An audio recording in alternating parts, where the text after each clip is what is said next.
அனைவருக்கும் வணக்கம். இப்போ இன்றைய காலகட்டத்தில் பார்த்திங்க அப்படின்னா கடன் தான் மிகப்பெரிய ஒரு பாதிப்பு கொடுத்துட்ருக்கு. 10,000 ரூபாய் சம்பளம் வாங்குறவங்களுக்கு இஎம்ஐ இருக்குது, 1,00,000 ரூபா சம்பளம் வாங்குறவங்களுக்கு இஎம்ஐ இருக்குது. இந்த கடன் எதனால் ஏற்படுது அப்படின்னு பார்த்திங்க அப்படின்னா ஆசை. மனிதனுக்கு ஆசையே அழிவுக்கு காரணம் அப்படின்னு அப்போவே புத்தர் சொல்லிட்டு போயிட்டார். ஆசைப்படலாம், பேராசைப்படக்கூடாது.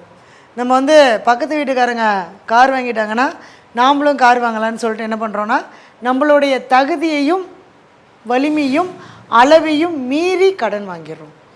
அப்படிங்கிறப்ப என்ன ஆகும் அப்படின்னா அந்த கடன் மூலமாக நம்மளுக்கு ஒரு வருத்தம் ஏற்படுது.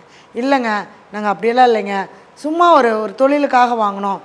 எந்த பிரச்சனைக்காக நீங்கள் கடன் வாங்கியிருந்தாலும் சரி, என்னால் கடனே கட்ட முடியல அப்படின்னு இருக்கிறவங்க திங்கக்கிழமை தஞ்சாவூர் மாவட்டத்தில் திருச்சேரையூர் அப்படிங்கிற ஊரில் இருக்கக்கூடிய சார பரமேஸ்வரர்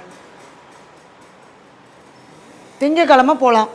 அல்லது உங்களுடைய லக்கணத்துக்கு 6ஆம் அதிபதி யாரோ அவர் எந்த நட்சத்திரத்தில் நிற்கிறாரோ அந்த நட்சத்திரத்தன்னைக்கு போய் உங்களுடைய வயசு எத்தனையோ அத்தனை தீபம் ஏற்றணும். ஏன்னா வயசுக்கும் கடன், வயசு எத்தனையோ அத்தனை தீபம் ஏற்றி வச்சு சார பரமேஸ்வரர், திருச்சேரையூர் சார பரமேஸ்வரர் அவருடைய ஆலயத்துக்கு போய் வயதொத்த தீபமேற்றி தேங்காய் பழம் வாங்கி பூ மாலை கல்கண்டு எல்லாம் வாங்கி அர்ச்சனை பண்ணிட்டு வந்தீங்க அப்படின்னா கண்டிப்பாக நீங்கள் ஒரு 11 முறை போகிறதுக்குள்ளே உங்களுக்கு அந்த கடன் நிவர்த்தி ஆயிரும்.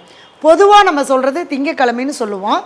ஆனால் உங்களுடைய ஜாதகத்தில் 6ஆம் அதிபதி நிற்கக்கூடிய நட்சத்திரம் அணுஜென்ம நட்சத்திரம், திரிஜென்ம நட்சத்திரம், ஜென்ம நட்சத்திரம். இப்போ ஒருத்தர் அஸ்வினியில் பிறந்திருந்தால் அஸ்வினி மகம் மூலம், பரணியில் பிறந்திருந்தால் பரணி பூரம் பூராடம், இந்த ஏதோ ஒரு நாளில் அந்த நட்சத்திர நாளில் நீங்கள் போய் வழிபாடு பண்ணிட்டு வந்தீங்கன்னா, குறிப்பாக அந்த நட்சத்திரத்தன்னைக்கே நீங்கள் போனீங்கன்னா இன்னும் சிறப்பாக இருக்கும்.